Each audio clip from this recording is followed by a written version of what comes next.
அனைவருக்கும் வணக்கம். நாளை மே 4ஆம் தேதி சட்டமன்ற தேர்தலின் வாக்கு எண்ணிக்கை நடைபெற போகுது. இதில் பலரும் பலவிதமான கருத்துக்களை சொல்கிறாங்க. கள நிலவரம் 2011 + 2006 இந்த 2 தேர்தலோட கள நிலவரம் இருக்குது. அதாவது 2011 ஆளுங்கட்சியாக இருந்த திமுகவுக்கு எதிரான எதிர்ப்பு அலை இருந்தது. இப்போ ஆளுங்கட்சியாக இருக்கிற திமுகவுக்கு 2011 இருந்த மாதிரி எதிர்ப்பு அலை கடுமையாக இருக்குது. கொஞ்சம் அதிகமாகவே இருக்குது எதிர்ப்பு அலை.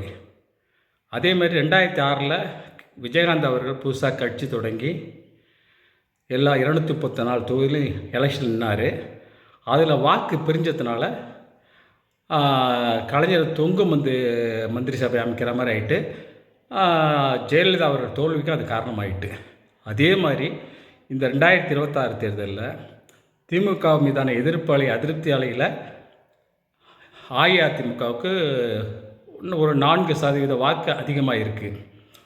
இப்போ விஜய் அவர்கள் கட்சியை ஆரம்பித்து 234 தொகுதியில் நிற்கிறதுனால ஓட்டை பிரிச்சுட்டார், அவர் தான் ஜெயிப்பார் அப்படிங்கிற மாதிரி பேசுகிறாங்க. அது எந்த அடிப்படையில் சொல்கிறாங்கன்னு தெரியல. ஏன்னா வாக்கு ஒரு கட்சி அமோகமாக வெற்றி பெறுதுன்னா 4 காரணம். ஒன்று அனுதாப அலை, இல்லைன்னா எதிர்ப்பு அலை. கட்சிகள் பிளவுபட்டால் அந்த பிளவுனால் எதிர்கட்சிக்கு சாதகமாகிடும். இப்போ இந்திரா காந்தி அவர்கள் இறந்த போதும் ராஜீவ்காந்தி இறந்த போதும் அந்த அனுதாப அலை அந்த கட்சிக்கு அந்த கூட்டணிக்கு மிகப்பெரிய வெற்றியை தந்துச்சு. அதே மாதிரி எதிர்ப்பலை டிஎம்கே மேலே எதிர்ப்பலை இருக்கும்போது அந்த எதிர்ப்பலையினால் ஓட்டுகள் பூரா மாறி யாருக்காவது ஒரு பக்கம் ஆட்சியை கொடுத்துரும். இப்போ கட்சியில் பிளவு இருக்கா அப்படின்னா, எம்ஜிஆர் அவர்கள் இருந்தபோது ஜா அணி ஜே அணின்னு ஆரம்பித்தப்ப 2 அணியிலையும் ஜெயலலிதா ஜே அணி 27 தொகுதியும் ஜா அணி 1 தொகுதி பிஹெச் பாண்டியன் மட்டும் ஜெயித்தார். அப்போ டிஎம்கே ஆட்சி அமைச்சிது. அதுக்கு பிறகு இப்போ ஜெயலலிதா அவர்கள் மறைவுக்கு பிறகு போன எலெக்ஷனில் ஏடிஎம்கே பல துண்டுகளாக பிரிஞ்சதுனால வாக்கு பிரிஞ்சதுனால தான் டிஎம்கே ஆளுங்கட்சியாக வந்தது. உதாரணத்துக்கு தினகரனை மட்டுமே கட்சியில் சேர்த்துருந்தாங்கன்னா கூட்டணியில் 20க்கும் மேற்பட்ட தொகுதிகளில் ஏடிஎம்கே கூட்டணி ஜெயிச்சிருக்கு. உதாரணத்துக்கு மன்னார்குடி டிஆர்பி ராஜாவை எதிர்த்து நின்றவர் 35,000 ஓட்டில் தோத்தார்.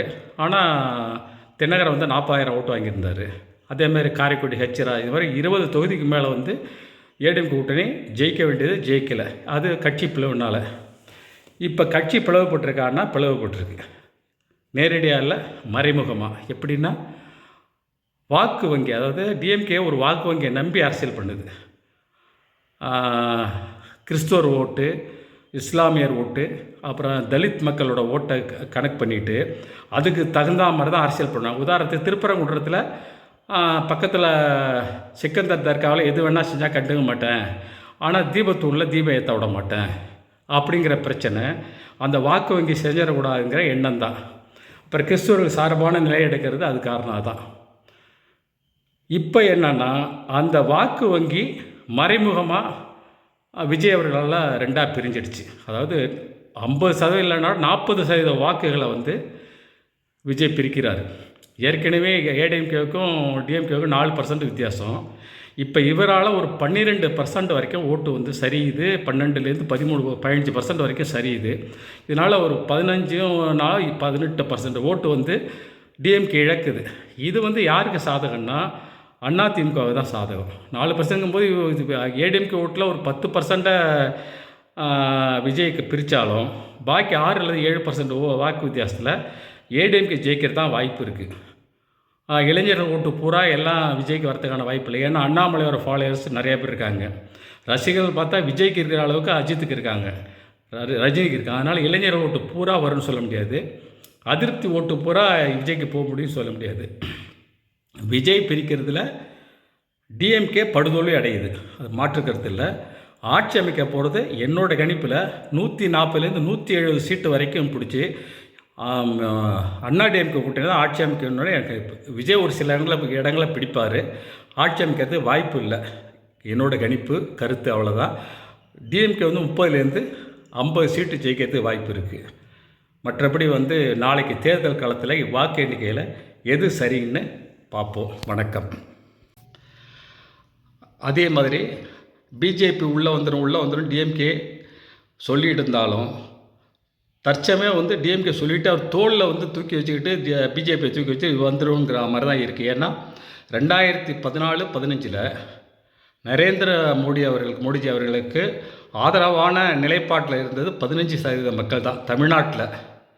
இப்போ 35% மக்கள் அசைக்க முடியாத நம்பிக்கையில் மோடிஜி அவர்களோட ஆட்சியில் இருக்காங்க. இது அவங்களோட ஓட் பேங்க்னால் எப்படின்னா ஹிந்து ஓட்டு வங்கி உருவாகிருக்கு. அதுக்கு மெயின் காரணமே டிஎம்கே தான்.